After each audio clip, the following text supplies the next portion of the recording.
Hey viewers, welcome to another game of the Casual Pro Gamer. Today we're doing a match between EmpireHappy and ExcuseMe. And yeah, we've seen both of these already a couple of times. This is the finals of some tournament. I don't really care which one. And yeah, we are going to see, as you can see, a Terran versus Zerg. And yeah, that should be pretty good. So these guys have played against each other pretty often because they're pretty much the only guys that really reach the round of 4 every time in these tournaments. And let me pull up the production tab where we see, well, work is being produced, drones and SCVs, as well as an overlord. And of course the supply depot to both of them to keep producing. Yeah, no extractor trig coming out this time, and he is just going to produce some extra drones because that's all he can produce. Well, and overlords, but you don't want too many overlords. You want just the number of overlords you need because, well, of course, they cost a lot of minerals. So barracks coming out. The Zerg, of course, just going to keep on droning up.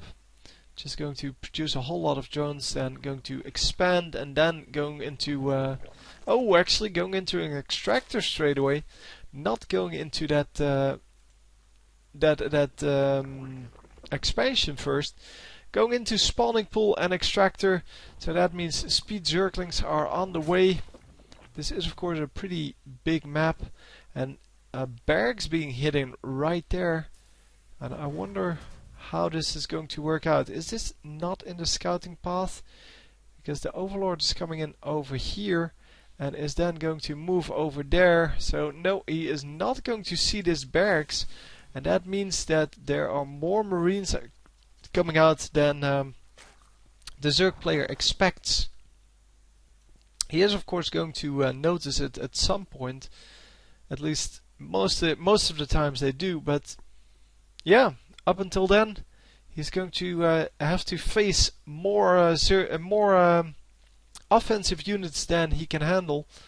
And as you can see, he's now scouting here, seeing that there's no base up, and the base is coming up in a moment. Oh, the marine is going to come out. Not going to find this overlord for now.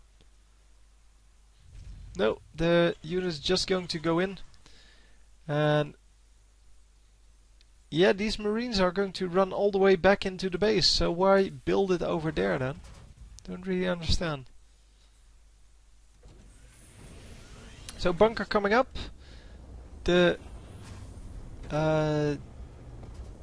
barracks, both of the barracks are going to land over here.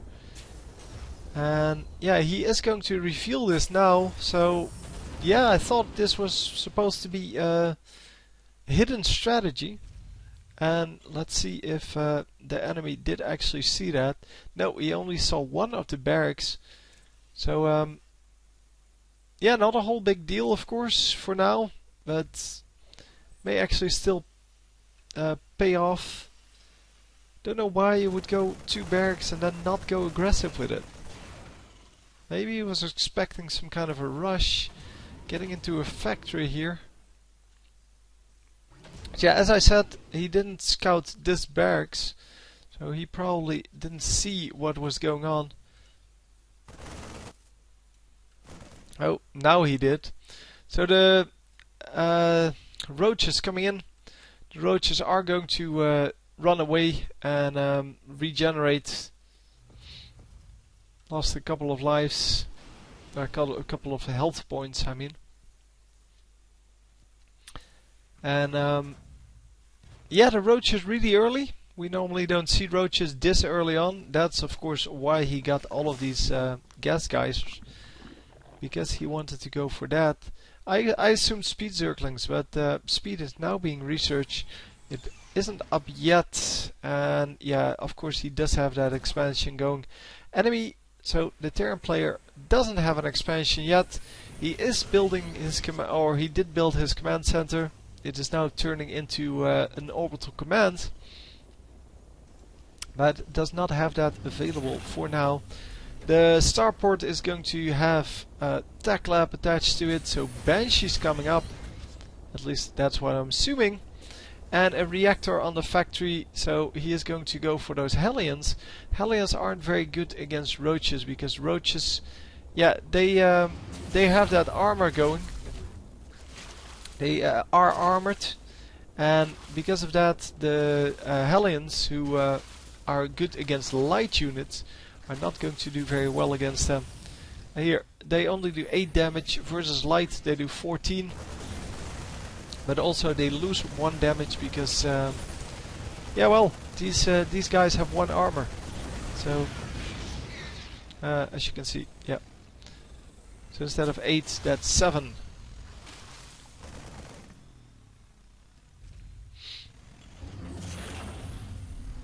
Yeah, bunkers going up here. Or 1 bunker, 2 supply depots. Going to wall off most of this ramp. Not actually sure why he's doing this. Yeah, lots of roaches coming in. And now the Zerglings being produced. And the Zerglings are not going to do very well against, well, multiples of these Hellions. But the Hellions, yeah, they got killed. So of course the bunker is still going to stay up because, well, the SCVs can repair that pretty easily. But of course he does need to pull out these SCVs to actually make that work and spend some money on this. But yeah, as you can see, the Banelings coming out, and they are going to take care of this bunker if he's if he wants that. Yeah, the bunker is going down. The second bunker is going down as well if he wants that. Yes, he is going to destroy that bunker. Actually, just enough Banelings suiciding into that to destroy that.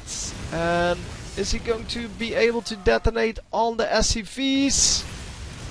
No, no, no, not really doing that. The SCVs just getting out of there.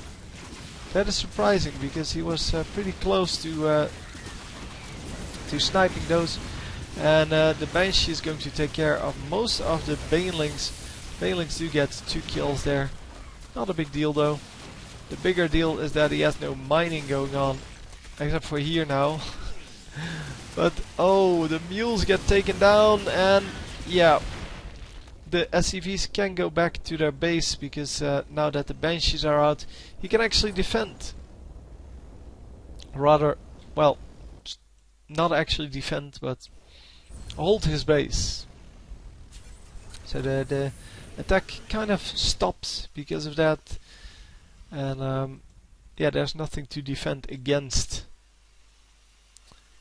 So wow, we see a very unorthodox strategy with these 3 Banshees out. It is of course pretty good against the, well, the ground units only build. And yeah, they do 12 damage each, which is pretty good. But yeah, they are really fragile. They are even more paper airplanes than some of the other units were. Well, the oh come on, I forgot the name. Well, you had the flying unit in StarCraft 1, which was a complete paper airplane. It melted to everything, but if you didn't do anything against it, then the raids, that's what they were. If you didn't do anything against them, just like the Banshees, they were super powerful. And he is going to harass a little bit with these Banshees. Probably not going to do enough to actually take down anything, but yeah, the second queen comes out and the Banshees have to back off. They're going to do a little bit of damage to this hatchery, but that's not going to work. Going invisible. Does he have anything to detect? Doesn't have anything yet. Wow, he doesn't have anything. The queen goes down. No, it doesn't go down. The spore crawler comes up. The queen just retreated a little bit. And I don't know what just happened. Something made a huge noise here.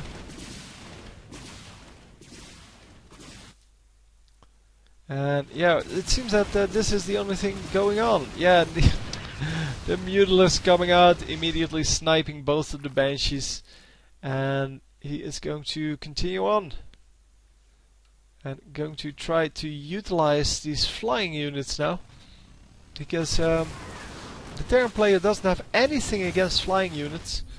Maybe he has some turrets coming up, but I don't think so. Just a bunch of Marines, maybe, and maybe not even that. Because there is a Marauder there. It's not going to do anything. So the flying units may actually be good enough to just dominate this. Yes, it is indeed enough. So the Zerg player winning that, yeah, he had an awesome early attack, getting a lot of damage done, and then yeah, the counter, of course, the Banshees didn't work out because they were revealed all the way in the base, and he had plenty of time to just prepare a defense for them. And yeah, very nicely done. So anyway, hope you enjoyed, and I will see you next time. GG!